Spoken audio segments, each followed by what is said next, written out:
शास्त्रों में निर्जला एकादशी का व्रत सभी एकादशियों के व्रत में विशेष और सबसे कठिन माना जाता है। मान्यता है कि निर्जला एकादशी का व्रत रखने से सभी एकादशियों के व्रत का फल मिलता है।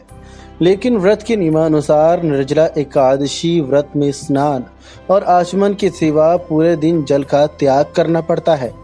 बता दें कि इसे पांडव एकादशी या भीमसेन एकादशी के नाम से भी जाना जाता है। आज हम निर्जला एकादशी की व्रत कथा के बारे में बताएंगे। जो लोग किसी कारण यह व्रत नहीं कर पाते वे निर्जला एकादशी की व्रत कथा जरूर सुने। तो चलिए सबसे पहले आपको इस एकादशी के महत्व के बारे में बताते हैं। भगवान विष्णु को समर्पित निर्जला एकादशी व्रत नियम पूर्वक करने से व्यक्ति को न केवल वर्ष भर की सभी एकादशी के व्रत का फल मिलता है, बल्कि विष्णु लोक की भी प्राप्ति का द्वार खुल जाता है। व्यक्ति के समस्त पाप कर्म निष्फल हो जाते हैं। बता दें कि इस दिन रात में जागरण करने पर भगवान की असीम कृपा प्राप्त होती है। चलिए जानते हैं इसकी व्रत कथा। यह घटना महाभारत की है, जब पांडव अज्ञातवास के दौरान ब्राह्मणों के रूप में रह रहे थे। सभी पांडव नियमित रूप से एकादशी का व्रत रखते थे, परंतु भीमसेन से भूख बर्दाश्त नहीं होती थी। भीम सही तरीके से व्रत पूरा नहीं कर पाते थे। इससे भीम के मन में भी बहुत ग्लानि होने लगी। उन्होंने इस समस्या का हल निकालने के लिए महर्षि वेद व्यास जी का स्मरण किया। अपनी समस्या व्यास जी के सामने रखी। व्यास जी ने भीम को पुराणों में वर्णित निर्जला एकादशी के बारे में बताया और कहा कि निर्जला एकादशी का व्रत सभी एकादशियों के व्रत में सबसे कठिन है, परंतु इसे पूरा करने के लिए सभी एकादशियों के व्रत का फल एक साथ मिल जाता है। भीमसेन ने पूरी निष्ठा के साथ और श्रद्धा के साथ इस निर्जला व्रत का पालन किया और अपनी ग्लानि से मुक्ति पाई। इस दिन से ही निर्जला एकादशी को पांडव एकादशी या भीमसेन एकादशी के नाम से जाना जाता है।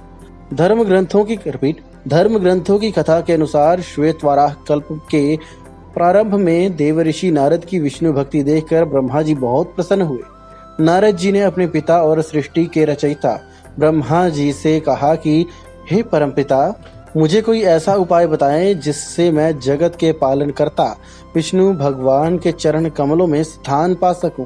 पुत्र नारद का नारायण प्रेम देखकर ब्रह्मा जी ने श्री हरि विष्णु जी की प्रिय निर्जला एकादशी का व्रत करने का सुझाव दिया। नारद जी ने प्रसन्नचित्त होकर पूर्ण निष्ठा से 1000 वर्ष तक निर्जल रहकर कठोर व्रत किया। 1000 वर्ष तक निर्जल व्रत करने पर उन्हें चारों तरफ से ही नारायण नारायण दिखाई देने लगे। परमेश्वर श्री नारायण की इस माया से वे भ्रमित हो गए और उन्हें लगा कि यही तो विष्णु लोक नहीं।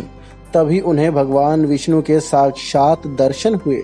मुनि नारद की भक्ति से प्रसन्न होकर विष्णु जी ने उन्हें अपनी निश्चल भक्ति का वरदान देते हुए अपने श्रेष्ठ भक्तों में स्थान दिया और तभी से निर्जला व्रत की शुरुआत हो गई।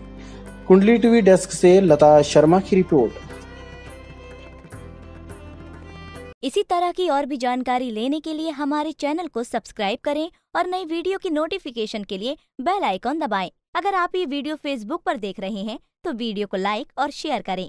साथ ही अपनी राय कमेंट बॉक्स में जरूर बताएं। धन्यवाद।